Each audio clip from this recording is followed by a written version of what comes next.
You are standing at a lectern in Cape Town, South Africa. You are 28 years old. You are the captain of the Australian cricket team. You are about to cry on international television. And the thing is, you know exactly how you got here. You remember every decision. Every moment where you could have said no, could have walked away, could have been the man your parents raised you to be. You didn't. This is the story of the 24 hours that dismantled a career, shattered a reputation, and broke a nation's faith in its cricket team. This is your life, Steve Smith. On the day Sandpapergate broke. You are standing at a lectern in Cape Town, South Africa. You are 28 years old. You are the captain of the Australian cricket team. You are about to cry on international television. And the thing is, you know exactly how you got here. You remember every decision. Every moment where you could have said no, that dressing room, could have walked away. You need to understand could have been the man you're going into raised you to be. Because this story only makes sense. This is the story of the 24 hours that dismantled a career, you are Steve shattered Smith, a reputation, you averaged a nation's faith in its cricket team. This is your life, by almost any measure applied in 2018, the best batsman in the world.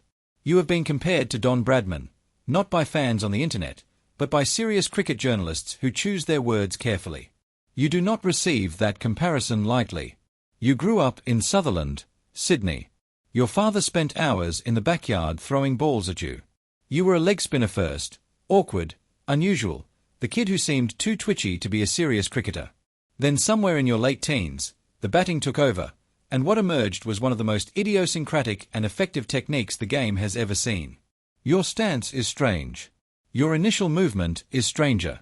Coaches over the years told you to change it. You ignored them. You averaged 61 in Test cricket. They stopped telling you to change it. By March 2018, you have led Australia in 25 Test matches. You have won 16 of them.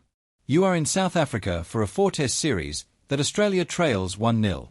You need a win in Cape Town. That is the context. That is who you are. Now here is the day.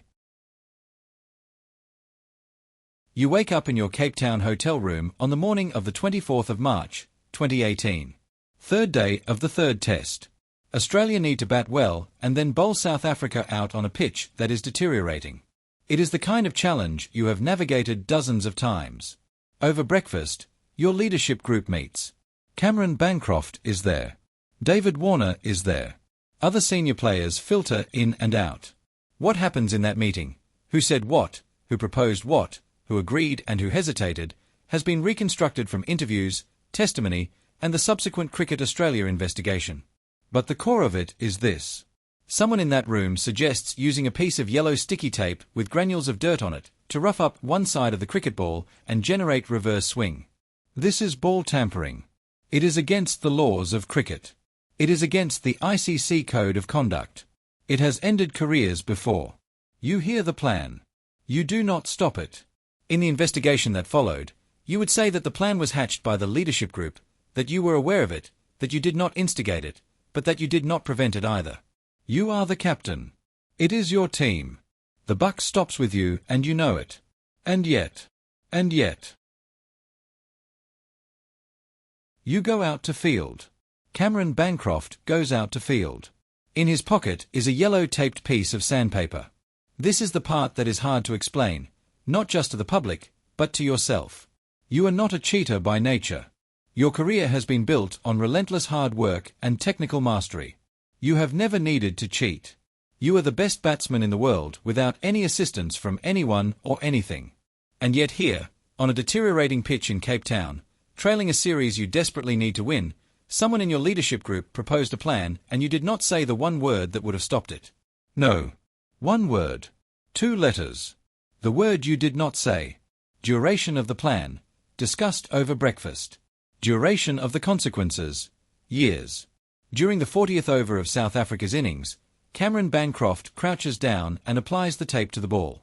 He does it in front of 25,000 people in the stadium and cameras broadcasting to millions around the world.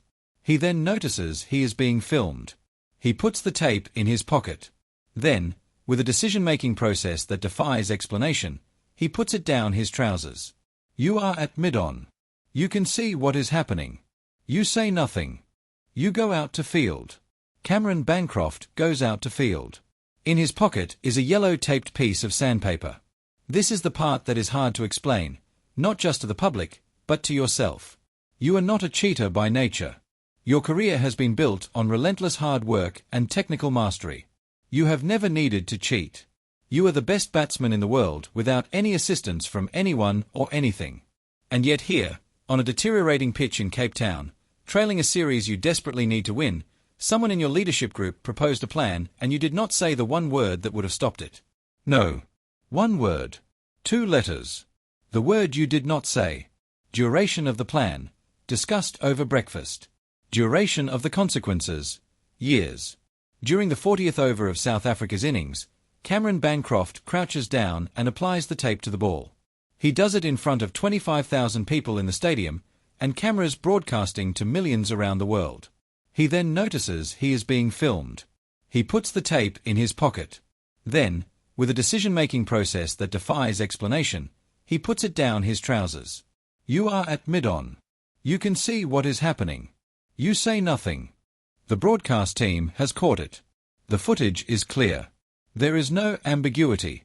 A zoom lens has captured every frame of Cameron Bancroft applying something to the ball and then concealing it. In the dressing room during the drinks break, you learn that the footage is being reviewed. The match referee has been informed. This is the moment, if there was a moment, where you could have got ahead of it. Where you could have walked to the match referee yourself, explained what happened, accepted the penalty, and tried to limit the damage. You do not do that. Instead, when play resumes and Bancroft is approached by the umpires, he shows them a black sunglass cloth from his pocket. Not the tape. The umpires inspect the ball, find insufficient evidence to act on, and play continues. But the footage is already everywhere. Time between the tampering being filmed and the world knowing, approximately 20 minutes. You finish the day's play. South Africa are 294 for 4. You have taken 2 wickets. You are about to face a press conference. You walk into the post-day press conference. Cameron Bancroft walks in with you. What happens next is one of the strangest press conferences in the history of Australian sport. Rather than deny, deflect, or say no comment, you and Bancroft essentially confess. On camera. To the world. With remarkable honesty and remarkable self-destruction occurring simultaneously. You tell the assembled media that yes, the leadership group planned it. That Bancroft was asked to carry it out. That it was a premeditated attempt to alter the condition of the ball. You do not minimize it. You do not call it a mistake. You describe it with a precision that makes clear you understand exactly what happened and what it means. Bancroft, beside you, confirms he used a bit of yellow tape and collected some granules of dirt from the rough patches on the wicket. The reporters in the room are stunned. They expected denial. They got confession. You are asked if you intend to keep the captaincy. You say yes. Pause. The silence of what that answer costs him. Within hours, Cricket Australia has seen the press conference. The phones begin ringing. You go back to your hotel room. Your phone doesn't stop. The footage is on every channel in Australia. Social media is moving at a speed that 2018 barely had the infrastructure to handle. Sports journalists, former cricketers, politicians, the Prime Minister, everyone is weighing in. And the verdict is nearly unanimous. This is not the Australian way. Cricket is not just a sport in Australia. It is a carrier of national identity, a repository of values that Australians project onto themselves. Honesty, hard work, fair play, the spirit of the game. You have violated all of it. And you did it on purpose. And you told the world you did it on purpose. Around midnight Cape Town time, Cricket Australia announces that they are sending their head of integrity to South Africa. The message is clear. This is not going to be handled quietly. You do not sleep. You are thinking about your father. You are thinking about Sutherland. About all those hours in the backyard. By the morning of the 25th of March, the terms are clear.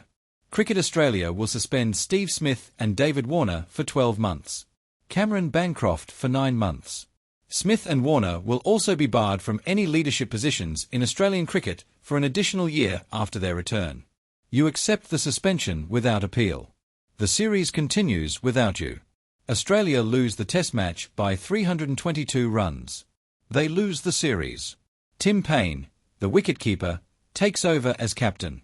You watch some of it from home. Not all of it. You cannot watch all of it. 12 months.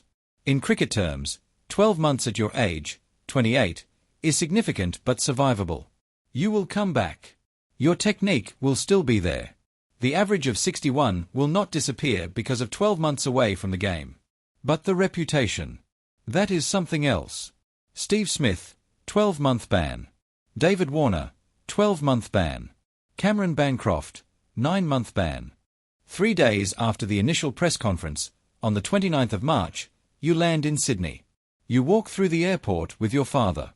There are cameras everywhere. You go to a microphone that has been set up for a statement. What happens next is something that Australians of a certain age will not forget. It is not the scandal that they remember, though they remember that too. It is this moment. You begin to speak. You apologise to Cricket Australia. You apologise to your teammates. You apologise to your fans. You apologise to the Australian public. And then you try to apologise to your parents. You look at your father, who is standing just off camera. And you cannot finish the sentence. What follows is 20 seconds of silence that is broadcast live on every television channel in Australia. 20 seconds of a 28-year-old man trying to hold himself together and failing. He doesn't hold himself together. He cries. On camera. In front of the country. In a way that makes it impossible for anyone watching to feel only anger. That press conference did something that the ban and the investigation and the outrage had not done. It made people feel something more complicated than contempt. Because the man crying at that microphone was not performing regret. He was experiencing it. And there is a difference. The 12 months that followed were, by Steve Smith's own account, among the hardest of his life. He played county cricket in England. He trained in empty nets. He went back to basics in a way he hadn't done since he was a teenager in Sutherland. You score runs in county cricket. You are reminded that the talent is still there. The average of 61 is still in there somewhere, behind the ban and the shame and the silence. He came back to international cricket at the 2019 Ashes in England. In his first innings back at Lord's, he was greeted by a section of the crowd booing. He walked to the crease. He scored 144. He scored 774 runs in the series at an average of 110.57. It was one of the great individual Ashes performances in history. Steve Smith, 2019 Ashes, 774 runs. Average, 110.57. England had no answer. The Australian public, slowly and unevenly, began to extend something that might be called forgiveness. Not everyone. Not completely. But enough. Steve Smith is still playing Test cricket. His average, even accounting for the 12 months away, remains among the highest of any active player in the world. The question that Sandpapergate posed to Australian sport was not really about ball tampering. Ball tampering has happened in cricket for decades. Plenty of teams have done it. Most of the time it is not this. The question it posed was about identity. About what Australians expect from the people who carry their sporting flag. About the gap between the values a nation projects onto its cricketers and the reality of a dressing room under pressure, trailing a series, willing to find an edge. You found an edge. It cost you everything, temporarily, and changed you permanently. The man who cried at that Sydney microphone was not the same man who won 16 tests as captain. Something had broken. Something, maybe, had been repaired into a different shape. In interviews since, Smith has said that the experience made him more human. More aware of what it feels like to fall short of the person you want to be. More aware, perhaps, of the distance between the public version of yourself and the private one. You are Steve Smith. You average 61 in Test cricket. You also know what it feels like to sit in a Cape Town hotel room at midnight, staring at your phone, knowing that by morning the whole country will have seen what you did. That knowledge, that specific, searing knowledge, is now part of who you are. It always will be. Next week on Aussienatics, we stay in second person. But this time, you are not a captain making the wrong decision. You are a young footballer whose church post cost him everything. Your life as Israel Folau, the day it all changed. Subscribe so you don't miss it. And if you ever found yourself wondering how it felt to be Steve Smith that night, tell me in the comments. Because that is what sport does. It makes us feel things on behalf of people we have never met. I'll see you in the next one.